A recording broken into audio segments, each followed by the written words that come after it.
3. koht, jäid rahule selle sooritusega? Jah, olen täiega rahul. Ei pannud tähele, kuidas sul esimene katse nii-öelda selles finaalis läks? No ma tean, kes selle värava maha sõitis, et selles mõttes võtan süü omaks, oli tore, et sai rohkem sõita, aga no saatuse eest ei pääse, on ju. Kas võiks öelda, et tegu oli karmavõlaga praegu siin põrgus? Võis olla küll karmavõlg, jah. Aitäh, Karma, siinkohal tahaks tervitada. Võt, aitäh, Karma. Kuidas sulle siin radadena meeldib?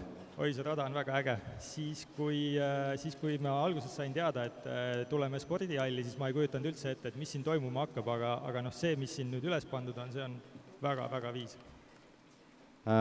Kõige raskem element sinu jaoks siin? Need samad Red Bulli väravad, nad on kuidagi tihkelt koos seal ja segavad lendu.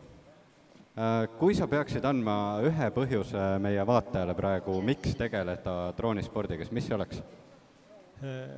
See on selline vabaduse tunne, sest et lendamine on äge.